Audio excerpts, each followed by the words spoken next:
Hey everybody, welcome to the show. Very special guest this week. My good, dear old friend. I don't mean old like in age, like he's old. I just mean long time, really great guy, really funny bastard, just a killer comic.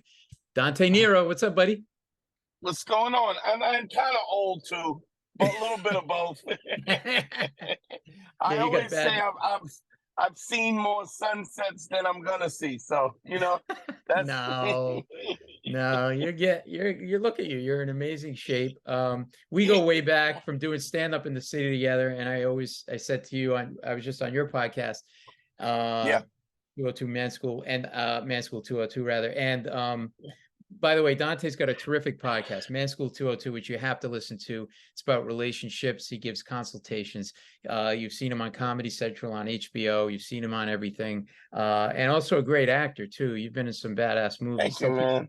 We're going to talk about Man School 202 Okay. and All right. what you do with that. But how you got there is really interesting to me. And what I try to do on the Yeah. podcast is kind of give people talk about people's process, how they do what they do, but like why they ended up there. And there's always a hmm backstory that leads to what people do and how you ended up getting into being able to not just be killer funny, but like relationship advice that really is good. Like it's like Right. from a person that actually has had relationships, who's fucked up Yeah. relationships, because we're all Yeah. fucked up and we all fuck up relationships. But Yeah. but Yeah. you were like a kid, and I know we talked about this, and you got hooked on comedy like I did. Yours was like Richard Pryor and Red Fox and some of those guys, right?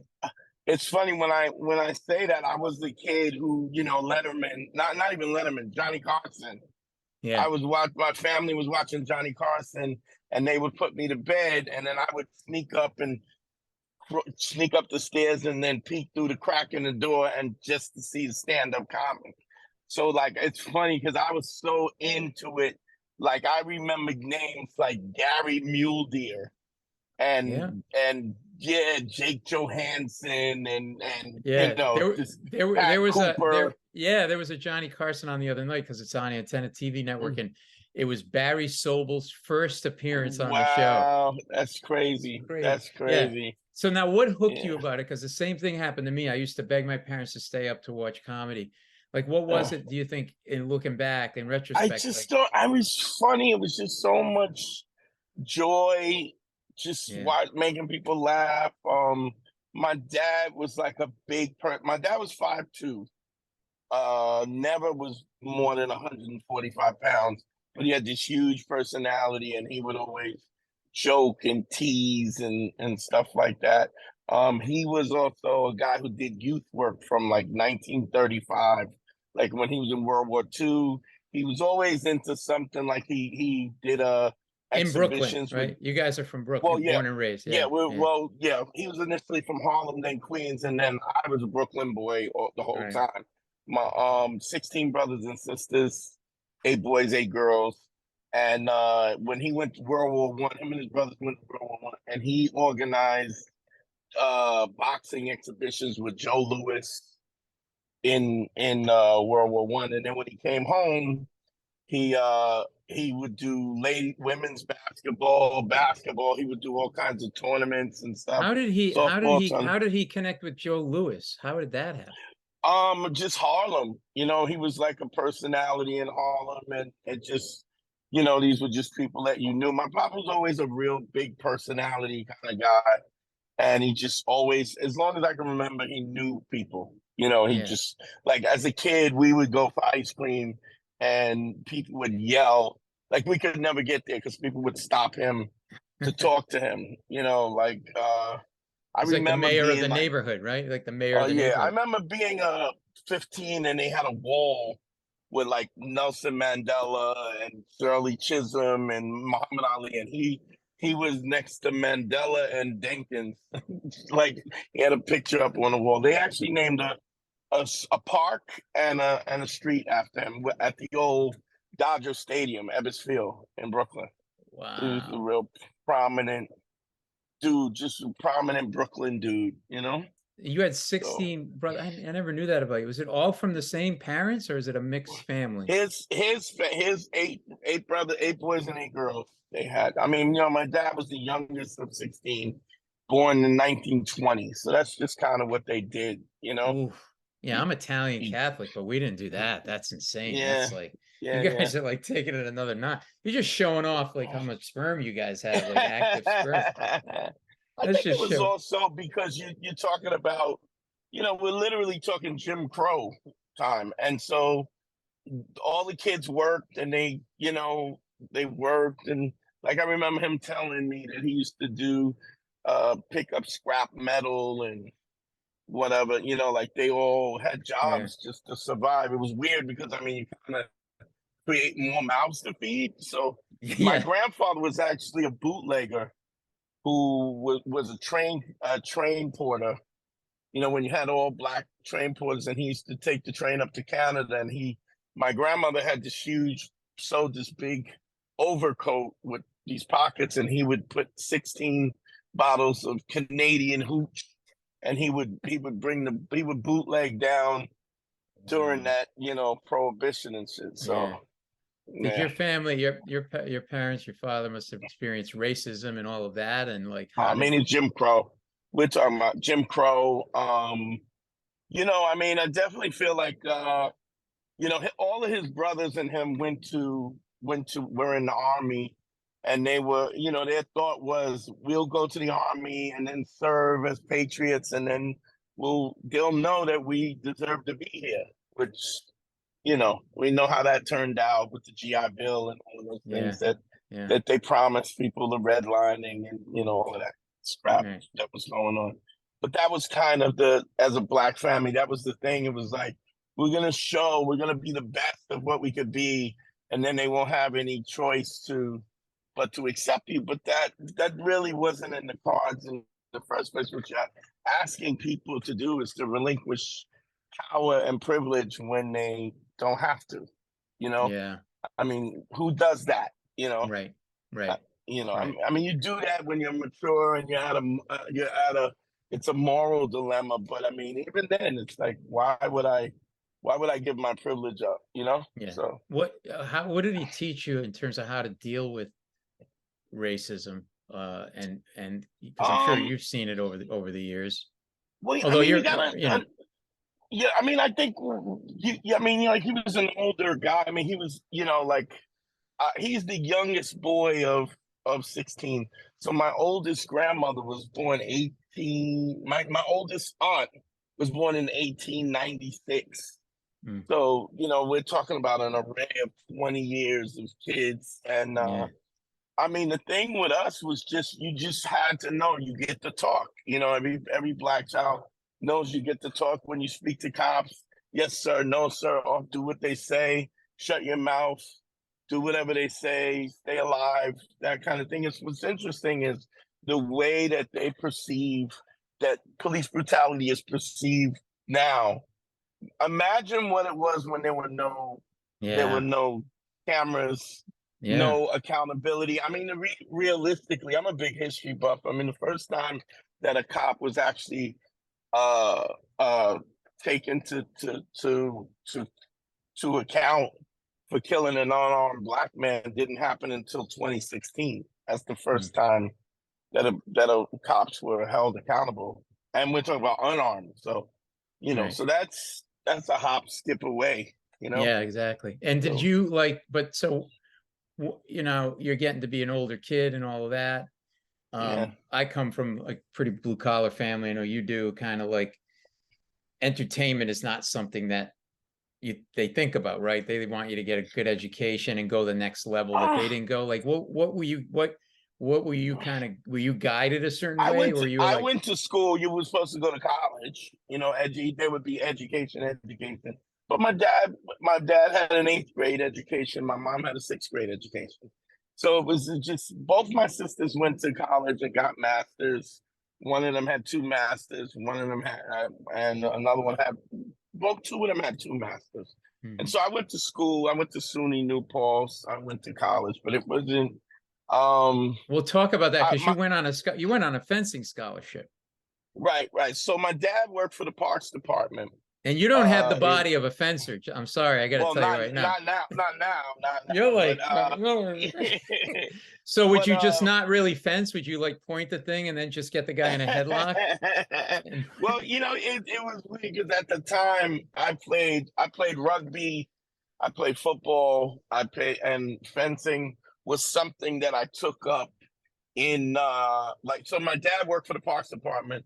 There was a guy who actually was the first black guy who was supposed to go to the Olympics in '73, popped his Achilles heel, and then ended up taking a civil service job. His name was Cantrell, and he taught inner city kids fencing. So I took it when I was like about 9, 10, and I loved it. I fenced, and so it was just easier for me to get a scholarship so because there why did you wasn't a lot take of why black did you take why fencers. did you take fencing? Like what was it at that age where you just thought it was cool or Uh, fucking Robin Hood, like yeah. Errol Flynn, and watching that stuff. Somebody was like, "Yo, you want a sword fight?" And I was like, "Yeah, well, who doesn't want to fucking? I mean, what kid didn't sword fight? Didn't pick up two sticks Yeah, and that's true. sword fight? Yeah, yeah. And I So, don't and I'm not but going to when get you arrested take for it, this. it's You don't get arrested for it either. It's like, yeah, oh yeah. yeah, that's a win-win, right? Oh yeah. So when did we not poke each other in the eye with a stick? I mean, Yeah, that's a exactly. thing that we Yeah, did. Um, so it was just something I took up, and I got really good at it. And I was able to get like 2 years of college from it. yeah. I got to have partial scholarship. I love doing it. It was a lot of fun.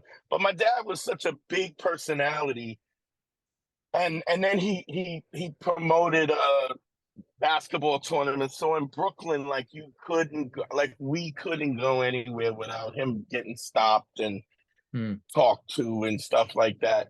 And I just didn't want to be in his shadow. I was Like going it to was ask you, just, was it hard? Was it hard to share him like that? Was oh it yeah, tough? yeah, yeah, yeah. And then he was like Mr. Basketball. He actually started a tournament called the 6 foot and under tournament. So if you were over 6 foot, you couldn't play. Hmm. He invented that. And so what you had was the gameplay was really crazy because you had a bunch of point guards playing basketball together, sort of really fast. And you got guys who are 6 foot who can still dunk. Yeah. So, he did that because he was 5'2", you know. So, that's, and I'm 6'1", which means they put steroids in the chicken. So, Or he's but not I or just, he's not really your oh, father and he no son. maybe not, but we look a lot alike. Your mom banged a forward instead of a point Yeah, guard. yeah, and it was weird because I just wanted to be not in his shadow, so I Yeah. fenced because he didn't fence. I rode a unicycle. There was a unicycle in the house that we bought, and he brought it up. I taught myself how to play a unicycle. I played a little bit of basketball, but being his son and playing basketball would be like being Jordan. Jordan, Yeah. So I didn't want that. He boxed. I did martial arts. And just everything he did, I did the opposite. What did martial So, arts teach you? Other than the physical aspects of it, but um, I did so karate for my a while, but not I didn't I don't think I got as far as you did in it. You really advanced in it. well, I But used to fight. I used to fight. Like, so my dad was super protective. I mean, I think that comes from him, growing up in Jim Crow, was always worried. But I mean, not just about cops and racism and stuff like that. I mean, that was a big thing, but it was also drugs, and it was about, you're born 1920, but he was yeah. afraid of, I mean, imagine growing up in Brooklyn and crowds Brooklyn in the '70s and '80s. I mean, Yeah. heroin and then crack, and then I mean, I often think I wonder how I survived. The fact that I survived was amazing. I mean, one of the things that I say is like, you remember when they had the Beats headphones, and these kids are running around with these Beats headphones. There was no way you could walk around with $400 headphones with a discernible red cord, and we knew you had what you would get robbed. You Like would when you get see you kids get walking like around with three iPads. steps. I was never, I mean, like I did whatever dirt I did, but I was never a thief. But if I saw you wearing a 400, I would rob you out of as a favor to you. You like, are you out of your mind? You know, I'm doing you can't do this. Even when we had iPods, not iPads, but iPods, we would take the white cord and change it for the cheap headphones because if they saw the white headphones going in your head, you get robbed. You couldn't even do that. It was insane. I remember there was a club I used to go to in Brooklyn, right next to the Botanical Garden called Love People. It was on Washington Avenue. They used to shoot up in that club so much that they would shoot up, people would hit the dirt, and then if nobody got shot, they would just keep dancing. They would get up and start dancing. It was insane, just insane. But the fight I took, my dad was like overprotective. You get killed, you get to catch them on, you get hit by a car, and so as soon as I grew up as a scary kid. I was afraid of everything, afraid of girls, afraid to fight. But I was also kind of Wait.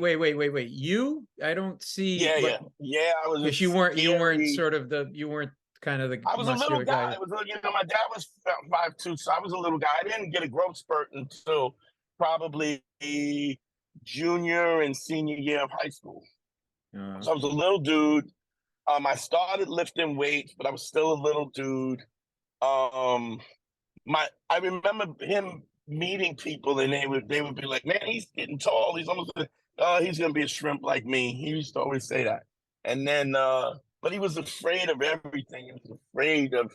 I was a scary kid. I remember I was third grade. My bully's name was John Shade, and he would take my French fries and fuck up my lunch and take it. It was just on. But I was one of those kids that would get that done, and then I would not sleep for 2 weeks. Just running it over in my head. What were you thinking? Wait, what were you thinking? Run it over like I should have done. I should have did this. I should have hit him. I should have did this. And then maybe like in fourth grade, I did. Like he said something and I clocked him. And the feeling of just taking charge of that was like, oh my God. Now it didn't all change, but I remember that feeling. And then I might have had another situation in fifth grade where I had another situation and then I fought back. And then I was leaving school, going to high school. I went to Brooklyn Tech and I was pretty sharp and I passed for Brooklyn Tech. Yeah, I got into Bronx Science and Brooklyn Tech. Wow. I wanted to go to Stuyvesant. I didn't have the grades for Stuyvesant. And so I went to Brooklyn Tech. And I was like, okay, I could be whoever I wanted to be because nobody knew me and I went to Brooklyn Tech. Wait. So you mean you could be who you really were and didn't have to hide your fears? And they're right. Whatever the perception was about me being a pushover, a guy who you could take advantage of. When I went to high school, I made a concerted effort that I would not let anybody take advantage of me. And did you go the other way and become sort of a bully yourself a little bit? No, I always, in fact, I fought a lot of bullies. Like if somebody was, because it just was empathetically, it just touched me. But I went to the bathroom in Brooklyn Tech, and the guys from Westinghouse, one of the vocational schools, would sneak in and rob the smart kids, and all the Asian kids would be the smart kids and Asian kids and Indian kids. And they caught me in the bathroom. I had got a watch for my birthday, and the guy tried to take my watch, and I was like, I'm not, no. He pulled the knife out on me, and then I'm trying to think, oh, here it is. The guy went to stab me in the face, put my hand up, the knife went in my arm. Blood was everywhere. They got crazy. I went home, didn't tell my mother, had no kind of first aid skill, took the knife out, wrapped a t-shirt around it, came home. My mom was a stay-at-home mom. She goes, hey, how was school? Fine. I got homework to do, which she should have known something was wrong because I never did the homework. And we had a not a brownstone, but a sandstone and brick house. that my father bought probably in the 1950s. Him and his sister bought the house. And I went up in the bathroom and I just spent hours trying to stop the blood. Got the blood stopped. And then my dad was I won't say he was a war hero, but he was killing Nazis. And he had this huge Nazi dagger that he used to keep under the bed. I took the knife, stuck it in my JanSport, and I went to school every day looking for the guys. But the knife was, like a hip dagger, right? It's like a Crocodile Dundee, like almost kind of like a bayonet, like the length of a bayonet, like that. So it's sticking out the top. My pop comes home, he sees the knife. What are you doing? And so very masculine dude. So you don't lie to him. I said they tried to rob me and I got stabbed. And you what? I told you to. They transferred me from Brooklyn Tech and sent me to Bishop Lachlan Catholic High School. I went to Bishop Lachlan. They right on the winter recess got me in, and then I was like, I'm really gonna be who I want to be. Yeah. So I would speak up. Hi, how you doing? My name is so and so and so.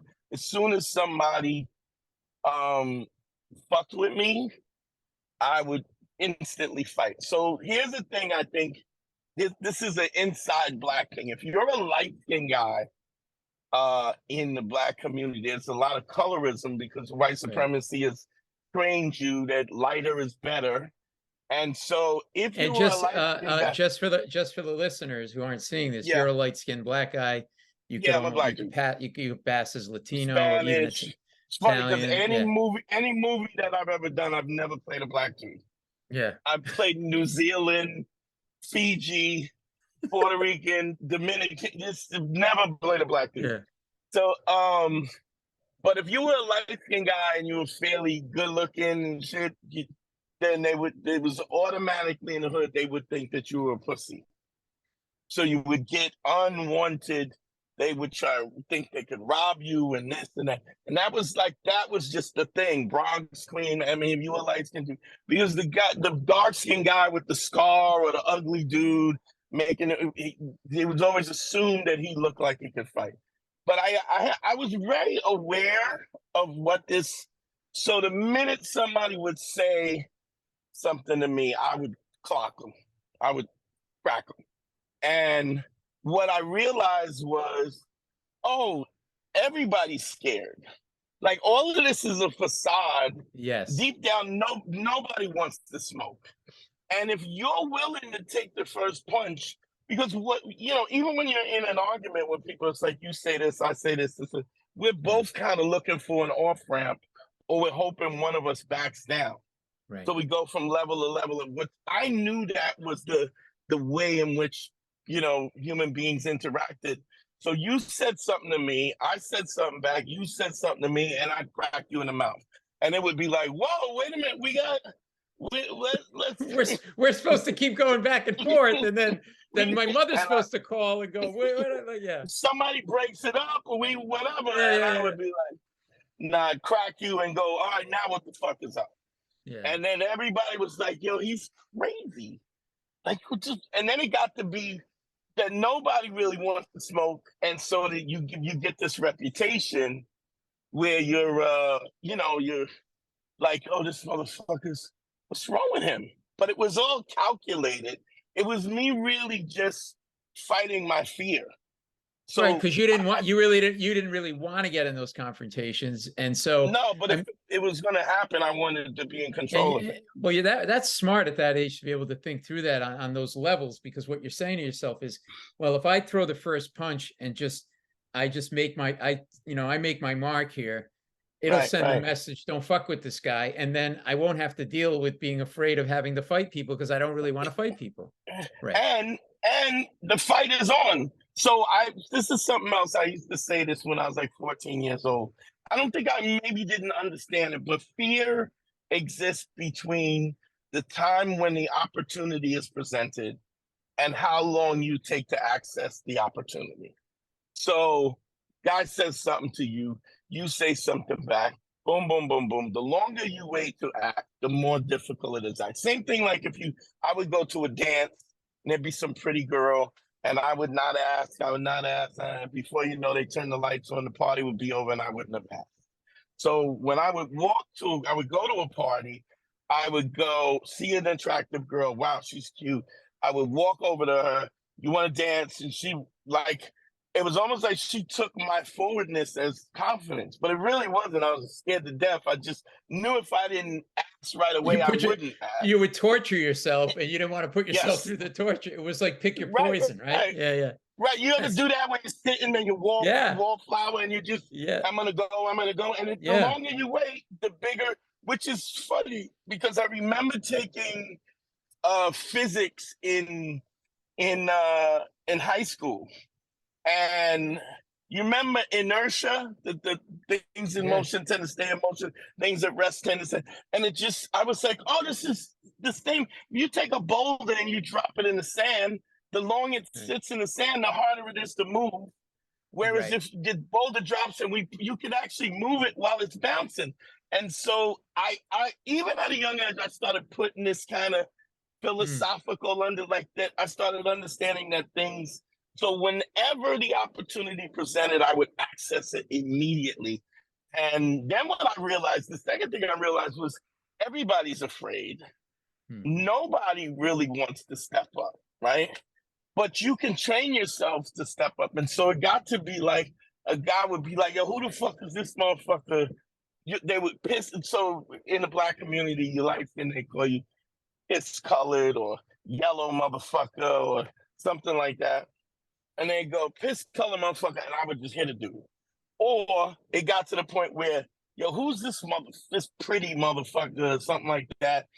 And and everybody would go, don't, no, don't, please, don't, Oh, don't do no. it, please. Yeah, yeah, You don't, yeah. I don't give a fuck, yo, I'm just, please, don't, right? And so I got to be this guy who was just, and I think I really got off on it too. Like I really got off on the Yeah, fact that I could part the Red Sea, you yeah. know, Did that and hurt you socially? Were people hesitant to like befriend you because they were afraid or intimidated by you? no, because I was a good guy. I was still smart.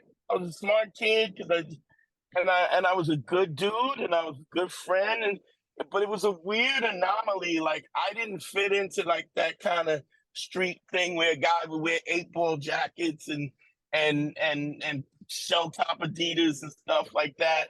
Because my dad would have never bought me that stuff anyway because he wouldn't want me to get shot. I mean, because we're talking about Yeah. 70s, 80s. You would be on a train and a guy would put his foot next to your sneaker to measure your size to steal your sneakers. You get off the train and they would steal your sneakers or steal your Timberlands, or they would put their arm next to your jacket and measure the sleeve length to see if it's fucking savage.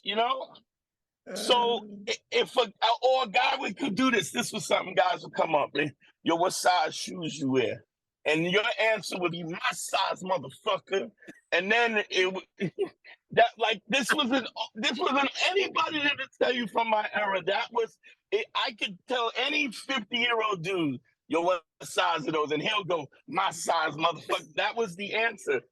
So I'm in college and I'm where even the thug dudes like, oh, this motherfucker's crazy. yeah. Started lifting weights. I got a growth spurt just before I went to college. I was still fencing. So I'm like this anomaly dude who's fencing. I'm smart, but I'm not, but I'm still in the streets. I got both parents, but I'm running with drug deals. I'm Yeah. in pink houses. I'm in East New York. Like then I Right. come home and, hi, Mrs. Johnson, you need help with your groceries? Like this kind of enigma thing. I'm getting stabbed and I'm I'm crazy gluing my. You're walking around with giant bayonets going like It's yeah. just insane, right? It's funny as I was talking to somebody today and they said, how many fights do you think you had in your lifetime, right?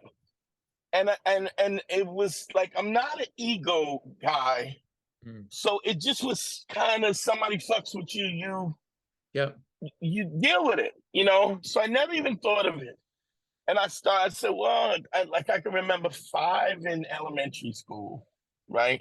Which is, I know guys that went through elementary never had a fight, or maybe they have one incident, right? Yeah.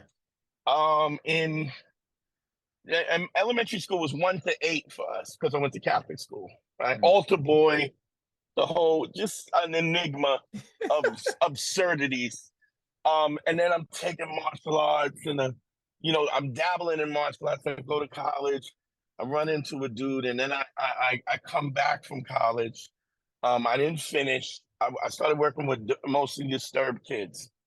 I was way too young to do that. I was a primary house parent in a group home Hmm. at around, I was like 19, which is I lied about my age. I got the job, Why did you and I want got that? it. Why did you want that job?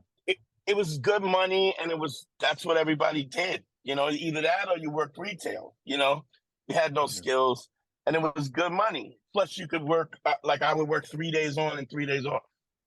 But I got attached to this one kid that was rough, like kind of like from Poughkeepsie. I was up in Poughkeepsie, Mhm. and I would leave from New Paltz, go to Poughkeepsie, and stay there for 3 nights. And I had taken a job as a dishwasher in an Italian restaurant. A guy who moved from Mama Leone's. Remember Mama Leone's in New York was on Sheepshead Bay, Yeah. and because you're from the Bronx, right? No, Initially, no, no. No, where I'm from Rhode Island, New England. Yeah. okay. Yeah. So Arthur Avenue was the Bronx. Oh, Well, yeah. Sheepshead Bay was the Italian area Right. of Brooklyn, and this guy goes to Wappinger Falls, New Paltz, and opens a high-end Italian restaurant with milk-fed veal, a rigatoni with the 4G, and the place is hemorrhaging money. I get a job as a dishwasher. The cook quits the day that I come on. He's the maitre d'. He starts cooking. I end up moving up from cook to soup, salads, and bread to sous chef until I'm actually cooking. I'm the head cook there, no skill, I just was what he gonna taught say, me. just like, okay. I love it. And an Italian dude who is, you can't do nothing right. There's no matter how perfect it is, it ain't Yeah. perfect enough. Yelling all the time, but I'm in college, and at the end of the night, whatever was left over, we would eat. And in college, you're starving. People Oh, are yeah. eating Vienna Franks and boiled eggs. Look, I'm eating calamari, rigatoni with the 4 cheeses, chicken cacciatore, and I'm fucking. I get my boy to do the dishwasher. He ends up moving to sous chef. He gets his boy. Now the whole kitchen is black, right? And he's going, go back in the kitchen. You go back in. He's screaming and hollering because it's all black dudes from Newark and Brooklyn and shit running the kitchen. But I learned how to cook. My mom, I kind of knew how to cook already because my mom was from the South. These are the descendants of slaves. Her dad is 100% Sioux, and my dad is West Indian. I'd say he's coconut and cornbread. Like but my grandmother was half Irish, half black at a time where she grew up in an orphanage because you couldn't be half and half. But she could actually pass for white, gray eyes, Right. very, very fair skin. Um, and uh, and so I had this kind of, so I had, my mom taught me how to fry chicken and do collard greens. My dad taught me what we call cuckoo, which is kind of like salt fish. And so I knew how to cook. And then I went and learned Italian. And then once you get them, you start to understand it. So I knew how to cook. Mm. Um, and I'm at this restaurant, and I'm fencing, and I'm I'm a weird kind of thing. So I'm super honest, like goofy honest. I'm in college. I'm with this girl who clearly is for the streets. Mm. She was fucking everybody, but she was my girl. Every time I went home, she was in somebody's room. I would hear some And I ended up, long story short, it was girls. I wasn't even aware that girls liked me. Mm. Like I was so kind of dealing with my own shit. And I remember going to like they had the sweet style in New Paltz, and they're like, "Take your shirt off." Now I'm ripped, huge. Take your shirt off, make your chest jump. And I was like, "How could I? What would I look like? How could I tell my girlfriend that I had my shirt just goofy? Find out that she's cheating on me. I Next day I get drunk. I go. I'm running around the. You want to see my shirt? I got my shirt off. I'm drunk. They're running around, we're chasing each other around. I'm throwing them on the bed. They're playing wrestling. And then all of a sudden, I hear like heavy breathing. I'm like, I go up one shirt, she lets me. I go up the other shirt. I'm 18, 19 years old, my first threesome, right? I go to my first threesome, and this is how goofy I was, Paul. I was so upset because I was wanted to just. So the next day I was looking for them because I just wanted to assure them that I wasn't going to tell anybody that this is not what I do, and I'd find there I can't find them all day, right? They're ducking me. I run into one. I go, "Hey, I just want you to know I would never tell anybody. I would never." And I'm just. She goes, "Would you ever do it again?" And I'm like, "Fuck yeah, I would." And she goes, "No, I mean with me." And she goes, I go, "Yeah." So I run into the other girl. Same thing. "Would you ever do it again?" "Yes, I mean with me." I said, "Yeah, I would." But your roommate also approached me and said, "Would I ever do it again?" So I don't want to be dishonest. I was That's you know what great. I'm saying? Yeah, But goofy, you know what I mean? I know. Honest and I know. goofy. Like I I know. wasn't pimping it or nothing. No, no. And she was like, "Well, what did you tell her?" I told her, "Yeah." And she goes, "Well, I don't care. If she don't care, I don't care." And I went back and told her, I was like, "Well, your roommate said I just wanted to be fair." And she was like, "Well, if she don't care, I don't care." Then I ran into my girlfriend. She's like, "I want to be with you." Same thing. I go back to the other two. "Listen, my girlfriend wants to sleep with me too. I just want to let you know that's what. Well, if she don't mind." So now I'm going to fencing class, and the three girls are coming to my fencing practice. One's got a sandwich, one's got an apple, one's got an apple juice, and the upperclassmen are going, "Who is this fucking guy?" Really, I'm just so goofy and honest about it. They sense you're a good guy and they know you're a good guy. And they also, the other thing is what I say is you create a bidding war. Like it really wasn't about me. It was about them Yeah. not. You know what I'm saying? It really had nothing to do with me. So And then did you guys like, were you doing foursomes with these three or twosome with well, threesomes or what? twosomes and a switch Yeah. off, but I moved off campus and I was living with these three girls, but which is why I have no degree. Of course, why I didn't get a degree. Um, Anyway, one of the kids that I'm doing this I'm doing this I'm working. I was working at Yeah. the restaurant. I got a job as a primary house parent. I get attached to this kid. He has no parents, nobody. I'm on the holidays. I'm taking him home with me, Mm. so he has family, and he's staying at my house for Christmas and shit. But he was like an aggressive kid, and this is how you know the system is. The more they write up on a kid, the more money they get. But if they write too much, they send the kid off to a sanitarium, and then he's on Ritalin. I Mm. lost track of the kid. Couldn't find him anywhere. When I did find him, he was doing the Ritalin shuffle, just drooling and stuff. They had him so heavily, and it just cracked me. Dropped out of school. I went back. I go back to Brooklyn. I Is this spent how you 6 months. is this where you start bouncing and then stripping? Yeah. So I became a frat boy. I'm a Yeah. Q dog. I'm an Omega Psi Phi Q dog. Yeah. They have a thing. I broke up with those girls. I moved in with another girl. Mm. We almost got married. I say I want to, I could probably make money stripping. She was like, "You should do it. You should do it." each one of the black, what they call the Divine Nine, which is the nine top black fraternities, Omega, Kappa, Sigma. They have the guys are represented for Toys for Tot, Male Review. They get a guy to do it. He backs out. They ask me to jump in last minute. I'm out of my mind already. So you do it. Right? So you do it. I do it. A guy who comes, since the other dudes wait. Now, what was it like? Hang on. Wait, what was it like when you did it? And did you go, oh man, I want to do this more? Like, because you ended up doing it for 11 years, just so listeners understand. Right. So I did it. They had one on my campus. Right. And it was people that I know. And then they had one in the city. So like on spring break, they had another one in spring break, and somebody told them that I had done it. And I was afraid. I was definitely afraid. But I was with a girl who was very emotionally abusive.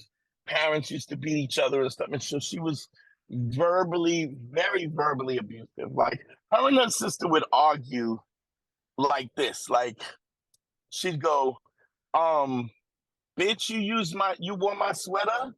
And she would go, yeah, so what? And then her sister would, that's why you had an abortion. And you'd be like, whoa, like what the fuck? Go from 0 to 60, right? Wow. And she was just very abusive, emotionally abusive. My self-esteem is, I'm like, if I can't be with her.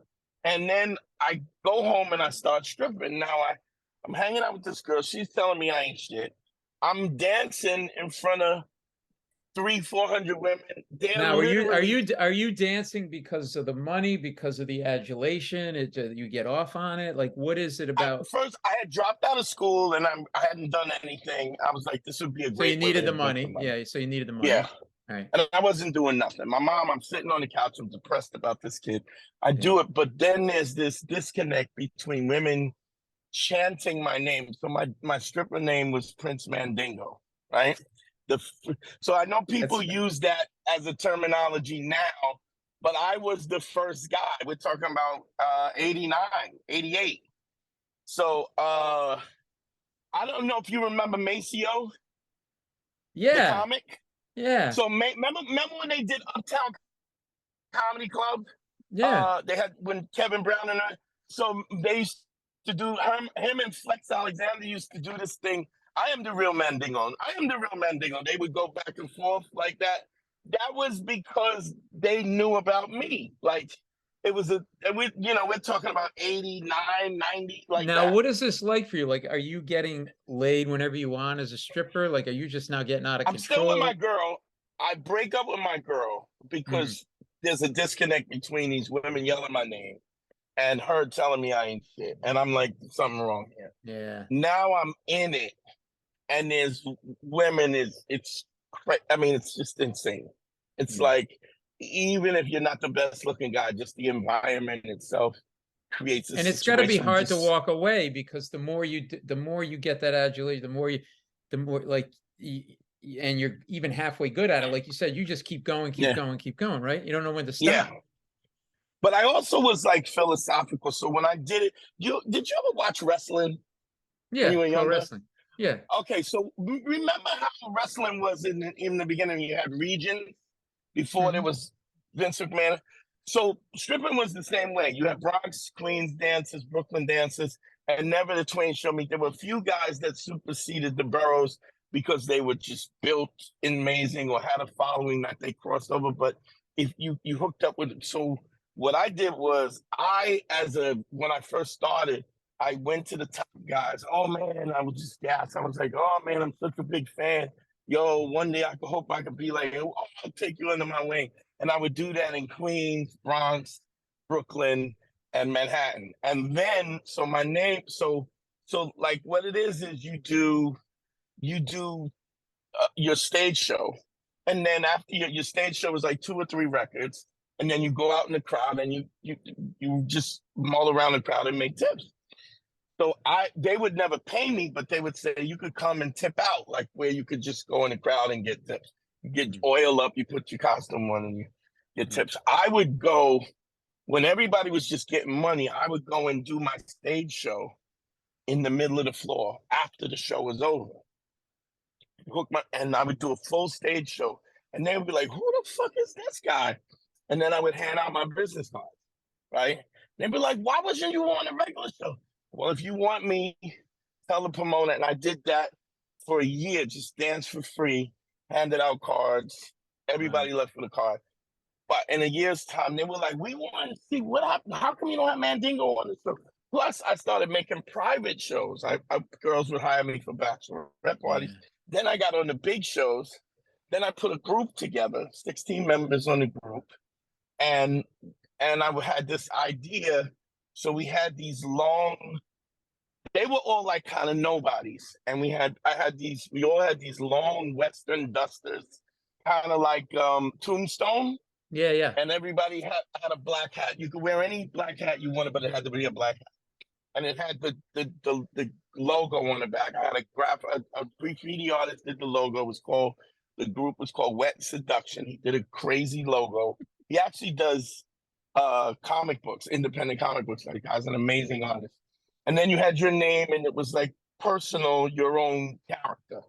So I was the African warrior, and somebody else guy did a nerd. He would act dress up like a nerd. And you're taking the show around to all of the boroughs. They're working already in the business. I take them. I'm the only one that's booked because I had put all these cards out, and I would have them meet at my house, and then we would all go to my show, 13 deep, with these black dusters. So imagine you're on Fifth Avenue, and we get our black hats. It's 13 of us with black dusters with the logo. Who the fuck are these? And then they would all come with me. I would go, hey, it's going to take me some time to get dressed. Why don't you put one of my guys up? Just give them a little something and let them work for tips. And I would get them exposure. And then they would go and warm up and then hand out their cards, right? And then I would tell them to take their shirts off, their hat on, oil up. And I would have them carry me out above. They would hold me. Of course you did. Me out, and they'd lay me on the floor. And then they would all be standing there by the DJ booth, all oiled in my. So you can imagine everybody. Anytime you see it's such a spectacle. Yeah. People are going, who the fuck? And you have to become addicted to that because now you're being carried out by 13 guys or people cheering. You're like. How do you not? It was, and then I was a club head. I was a house head, so I could dance. So it was like you had big guys who had great bodies, and you had little guys who could dance that had no body. And I was the perfect midway between. I had a good body, but I could move and I could dance, and plus I was martial arts. I could flip and all kinds of shit. And then it got to the point where those guys couldn't come to my shows. They wouldn't come with me anymore. Because they had their own shows, right? Which is what I wanted to do anyway. Yeah. It's get them their own. And so now there's not, like in the 90s, there's no black party anywhere without a stripper. You have a male, even if it's just guys, regular party, you have a male stripper and a female stripper. So you're getting a lot of work. And do you I'm mind my asking, like at your peak, do you mind my asking, like what were you pulling down on at your peak when you were really cooking with So this? I would do 100, at my peak, like 250 a show, right? But on a Friday, I would do anywhere from 5 to 7 shows. Saturday, I would do 5 to 7 shows. Sunday, I would do 2 from 1 to 3. And then during the week, what I would do is I taught my guys how to negotiate, or I would go in and negotiate a deal. So each one of them had some little club somewhere where they had 2 dances on a Wednesday and 2 dances on and so all 13 guys had a room where they were siphoning money off that. They were getting $100 or they were getting $100 or 125, and they were taking 50 and they were paying 75. And so we were working 7 days a week. And you have injuries now. You mentioned it, you have injuries now from it, right? You got bad back. Oh yeah, because I would pick up 400-pound woman. I would throw a 400-pound woman up in the air easily, like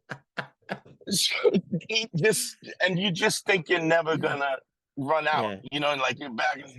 And So by anyway, the I'm way, doing you were doing shows as a stripper like we do as comics. You do yes, 2, 3, 4 shows a night, bounce from club to club, get in, right. 10 shows in three nights or whatever. Yeah. And then And handing then out my cards and hitting and the are you next sort one. of at this point going, okay, I got to start moving on from this? And then how No, did, I mean it was just because you give this great relationship advice, which before we end, we'll tell people where to go. But like, what mhm, did you learn? What did you learn? Because you're so smart and intuitive about relationships, and because of all of this experience that you have, right, foursomes, threesomes, right? Like, what did you right. learn from stripping? And you're a bouncer too, which is another kind of job where Yeah, you learn about human behavior that yeah. you take it, you use in sort of giving advice. Okay, so as a stripper, you are the object instead of like women are usually the object.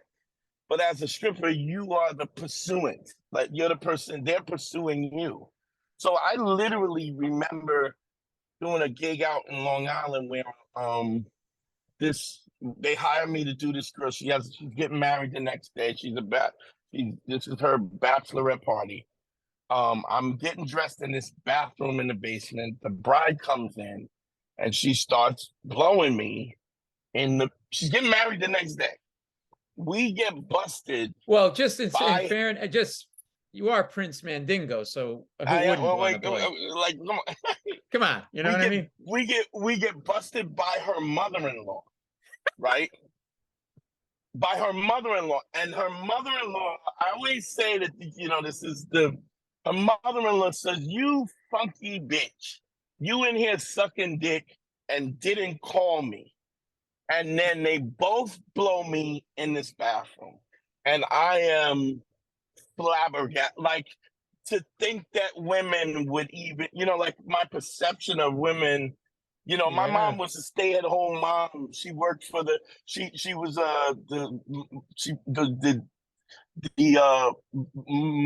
women of the rosary. She was like she in church, she was the Mother Mary of the rosary. They would go around and so for me to see, so now I'm fucking this dude's getting married tomorrow, and I'm oh fucking my God. his mom and his wife. Mind blowing, right? So, but you're the pursuant, and so in order to understand in order to make money, you have to understand how women perceive attraction, how they that you're communicating value, Right. and but you're communicating value in a subtext because you are the pursuant, which is the same thing like a pretty girl. A pretty girl is so used to guys, like when you, excuse me, miss, you dropped listen, I don't want to be bothered, bitch, your wallet. You dropped your wallet. And she's on, because she's so, but it was like that for me. Like, guys, I would literally like end up, whatever my last show was, that's the borough I would sleep in. I would literally Wow. I'm going with you. And I would just, Right. many a day had a brick through my car window, like guys knew me. So now I'm a stripper and then there's the whole female stripper community because we got them work and they got us work. They're all working at a club in Brooklyn called the Cheetah Club. Now, would you guys This sleep is, with each other? The male of strippers, course, female strippers? Yeah, yeah. Why not? Yeah. debauchery, just Yeah, exactly. debaucherous It's behavior. like Rome. It's like Rome. It's So this is yeah. this is crazy because right around the time Giuliani started cleaning up New York, right? He had finished with the South Street Seaport. Now he was cleaning up, making Disney on 42nd Street. Sent out all these vice people. So there was all these rules and regulations, and he had undercover vice closing clubs down if you didn't file. Because like if you were all nude, I don't know if you remember this. If you were all nude, you couldn't have alcohol, right? Remember, it was Right. just a juice bar, right? Yep. Remember, the Gramercy was Yeah. half, and then there was a Mhm. rule if you had an adult business, you also had to have a legitimate business. So there was a lot of comedy clubs that were half strip clubs, half comedy clubs, or whatever. Anyway, um, there's a club where they would do these locked door parties, lock the doors, and there would be just basically Mm. a roving brothel. And Giuliani starts sending the guy and the girls, even on the weekdays, the girls would turn tricks in the club. You know how they say no sex in the champagne room? There was all the sex. And then they just pull it to the side and they would turn tricks. And the guy says, listen, the girls respect you. Why don't you manage my club? You got to keep them from fucking us. So now every day I'm working a shift, he paying me money on the week. Yo, stop fucking in the club. Stop. Are they Then I listening was to you? like, Are they listening to you? no, No. not at all. Not at all. And then I was like, look, you guys want to fuck? Let's just take it out of the club. So now I'm a pimp Yeah. outside of the club. I've got these girls and I'm getting them work. They like me. It's just debauchery. So I'm a pimp and I'm stripping. So I have both perspectives. I know what it is to be did you have any pursuing. kind of did you have any kind of moral dilemma with any of that? Like, were you sort of like, Eventually, that's why I stopped. That's why I stopped. I had a yeah, girl who it was some drug dealers that hired girls, and I used to say, because you also got to knuckle up. If somebody roughs them up, mm, you got to go take care of that. It really is a relationship, right? right, And they were gonna fuck anyway. So I was like, all right, I'll just manage it. And, right, now I'm living with 11 girls and we're traveling, going to Vegas, just insanity. But I have so one of the girls didn't listen. I sent her with some drug dealers. And here's a funny thing, because I got a call from this guy, Peter Shue. Now, you're not going to know Peter Shue, but you do know Madonna. Do you remember when Madonna was involved with somebody selling a couple of keys who was involved with the DEA back in the days? It was a connect from Madonna, and this guy got caught up yeah. with selling. You remember I that, think I right? remember that. Yeah, yeah, yeah. Yes. I mean, you could Google it, but Peter Shue was my dude. He had my girls go out to see these drug dealers.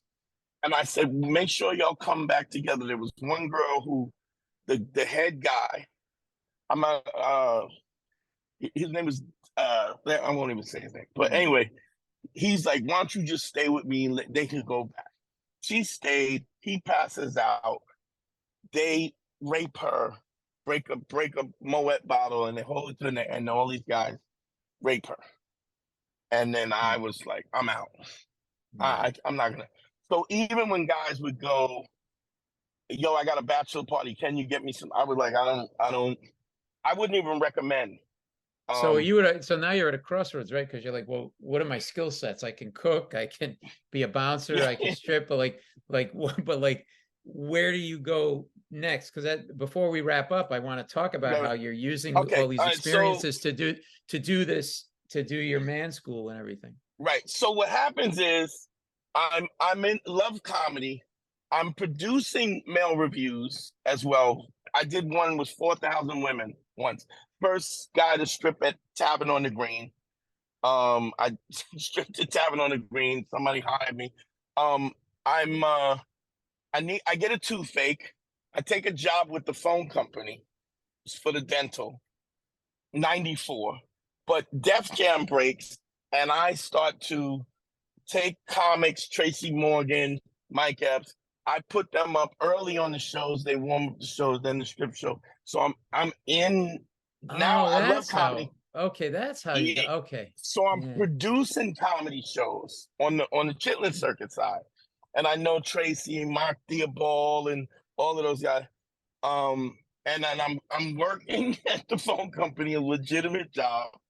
Uh, and then around 99, 2000, I was really afraid to do comedy because comedy, you're emotionally naked. Yeah. Stripping, you're physically naked. It's a little more, and I didn't think anybody would take me seriously. Um, the It's a little more involved, but 2000 I started doing comedy. I'm still working at the phone company, but I have connections and I start doing comedy and I'm doing that. I meet Patrice. We do Patrice he's on O'Neill, Opie and Anthony. who Yeah. passed away. Yeah. Right. Yeah. He's on Opie and Anthony, and And he's doing. he and I used to go on Opie and Anthony together a lot. Yeah. Yes, Yeah. yes. And he would always talk about girl stuff and stuff. But he knew it was funny because I never really talked about this. If you know about it, I just came on as Dante. I use my real name. I didn't use Prince Mending. He's fucking some chick. And he goes, do you remember I had a stripper named Mandingo and she loses her shit? Oh my God, I love it. 45. He calls me up. He's in bed with her. And he goes, you know this funky ass bitch? He right. I mentioned your name. She hasn't been stopped talking about you since. He goes, why didn't you tell me? I go, it's in the past. It doesn't matter.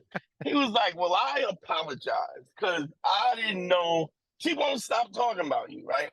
Patrice O'Neill So apologizes to you. That's oh, he amazing. got yeah. He was like, man, I didn't know. He starts doing this show on Opie and Anthony called they had the virus. Remember they on Saturdays, different dudes would do shows, and we do this thing called the Black Phillip Show. We called it bitch management, and we would just talk about relationships. This is right around the time we started with the grandfathers of that whole red pill era. Right. And he brought me on because he knew what my background was. And Billy and all of those guys were mad at Billy Bird, Keith, and Bobby were all mad. Why would you do it? Because I'm younger than them in comedy anyway. Yeah. But Right. I've lived 5 lives already, right? Yeah. And he brought me on, and we started doing the Black Phillip Show. That becomes a like a cult classic online.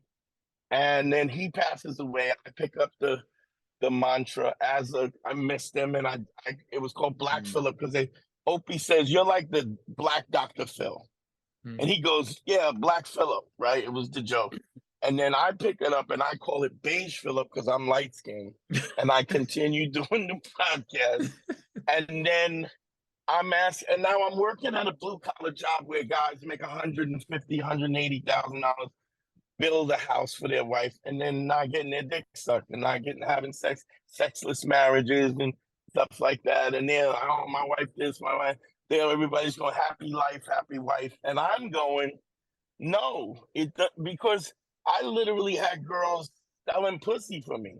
So if I can do that, it's easy to get your wife to shut up during the Super Bowl. I could do that in my sleep, right? And so I would give out advice. And then, Did it work? Was the advice working? Was it good advice? Like I'll tell you, how you well, let me ask you this. How many women do you think you slept with in your lifetime? If before you got married? Yeah. Not many. I don't know. Maybe, I don't know, half a dozen, not a lot. I wasn't a guy. Yeah. All right. So I used to keep, we keep track. I kept track up until I was 32, right?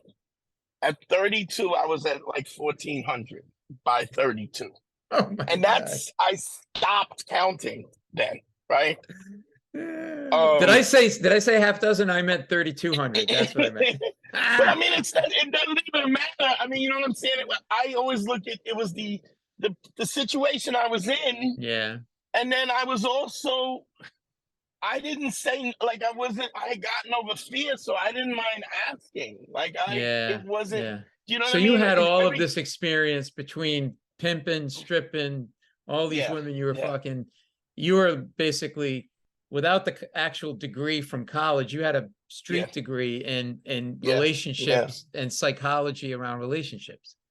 And imagine all of those relationships, and it's not. I'm not just saying like one. Like I've only had 2 one-night stands in my life where I just slept with the girl and she was gone. They all were like weeks or months, and they would overlap, so it was insane. And you have such a wide scope of the control group that you see the patterns, and so. But you also see the patterns in human beings. Like the difference with me is that I saw the patterns of what women do. And all women think they're different. They think that they're different, that they're so unique. They're not. all men don't think that they're different, but they're absolute human beings are human beings. Moreover than not, I used to say Wait, this all the time. you're saying men think they're different, but they Men women don't think care. they're Men okay. don't Got it. care. They don't care about it, Right. but they don't consider it. But Right. they're not different. And women swear they're different, and they're not different at all. They do the same shit. I always used to say this: if people were so different, how come nobody has ever taken a shit and faced the tank? Right? Like we all sit the way Yeah. it's supposed. And think about it, that's a desk. You can write jokes, you can take notes, you can eat a sandwich, but nobody ever does that because we're Yeah. so alike. You know, they say Yeah. we're 99% chimpanzees, you know, But DNA is why do you think that we want to think we're different, but we're not? What, because we because want to be special. We want to yeah. be special. Yeah. We want to be validated, but we're not. I mean, everybody does the same thing. I used to tell guys this: you get to a girl, you get a girl, she likes you, you get her home, and then there's these things, these obstacles why she doesn't want to fuck you. Right. I would say, how many times have you ever had somebody, a girl come to your house and then object? Not object, but she would go, "You don't even know me. You don't know my favorite color." I go, "How many times has a girl ever said something unique that you never heard before?" And About you're every talking guy about